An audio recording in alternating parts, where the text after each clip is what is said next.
Hola, ¿qué tal amigos? Bienvenidos una vez más a otro video tutorial de nuestro curso de diseño web con HTML5 y CSS3. En esta ocasión aprenderemos acerca de las unidades de medida.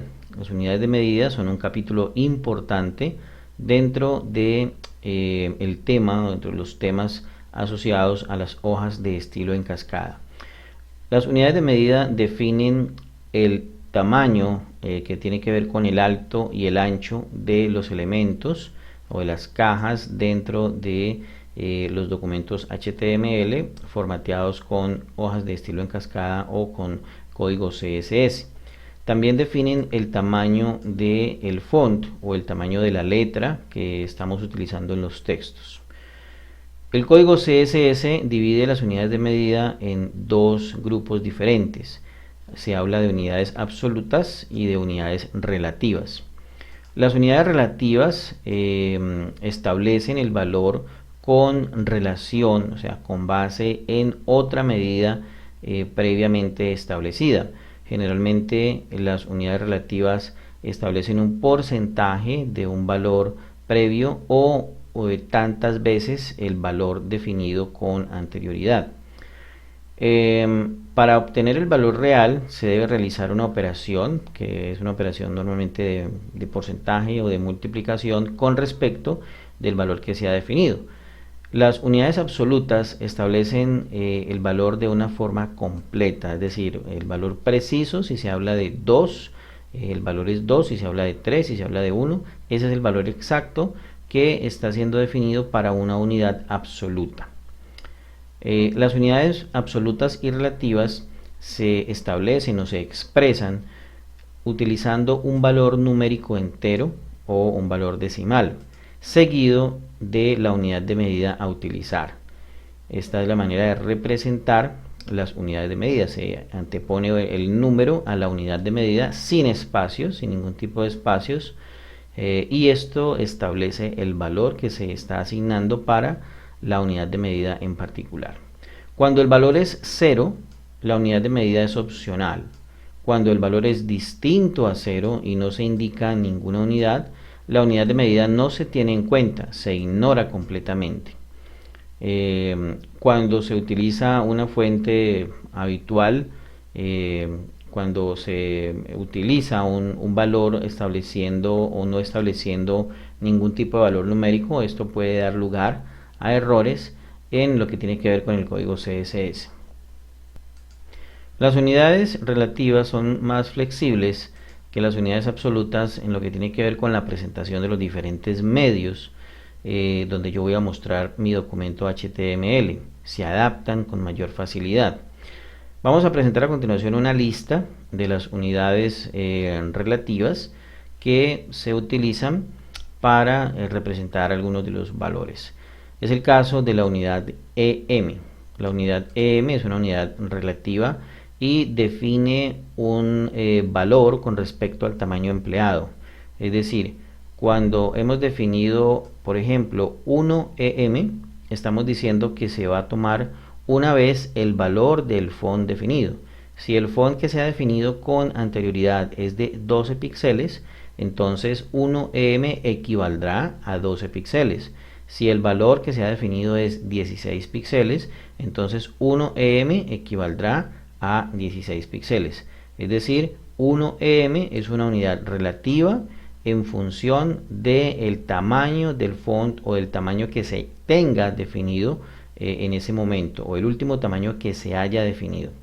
Se utiliza la representación con minúsculas. El tamaño EX es un tamaño relativo con respecto a la altura de la letra.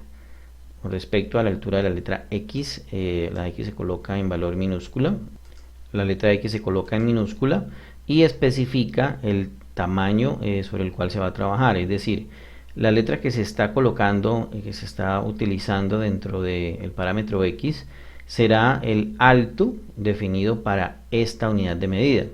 En este caso, la letra X minúscula adopta el tamaño que estemos colocando en ese espacio, el tamaño que se esté utilizando para la representación de la letra X. La unidad px o la unidad píxeles se utiliza para definir un tamaño con respecto a la pantalla que tenga configurada el usuario. Es decir, si el usuario tiene una pantalla de 1024 píxeles de ancho, entonces esa unidad hará referencia justamente a esos píxeles definidos para esa pantalla. Cuando se establece el tamaño de la letra, vamos a encontrar que la unidad EM es una de las más utilizadas. Vamos a presentar un ejemplo donde mostramos algunos de los tamaños utilizando esta unidad de medida. Tenemos un texto de maquetación utilizando 1EM. Ahora tenemos el mismo texto de maquetación utilizando 1.5EM. Esta notación nos indica o le indica al navegador que debe escribir este texto a un tamaño de 1.5 veces el tamaño que se ha definido anteriormente. Por lo tanto, el valor 2EM será 2 veces el tamaño que se definió con anterioridad. Este es el ejemplo del uso de la unidad EM o unidad relativa. Cuando hacemos uso de las unidades relativas es muy importante conocer la referencia sobre la cual se está tomando el tamaño del valor definitivo. Es decir, yo debo saber sobre qué valor estoy implementando el valor a definir con la unidad de medida EM. Es importante saber cuál es el valor de referencia sobre el cual se está tomando esa definición, esa expresión, utilizando la unidad de medida EM. Si se define el tamaño de letra de un elemento utilizando la unidad EM, el tamaño de referencia para esa definición es el tamaño de la letra del primer elemento contenedor que hayan definido un tamaño dentro de él. Es decir, cuando yo defino un valor utilizando cualquiera de las unidades absolutas, puedo utilizar la unidad EM como valor para variar ese tamaño en función de ese valor que ha sido definido. El valor que se haya definido en el primer elemento contenedor, en la primera caja que haya establecido un valor de letra, un tamaño de font. Si por algún motivo no hay una definición de letra, de un tamaño de letra dentro de ese contenedor, entonces lo que se hace o lo que hace el CSS es referenciar el tamaño de letra definida dentro de la etiqueta body. El tamaño que se ha establecido dentro de la etiqueta body será el valor de referencia para esa unidad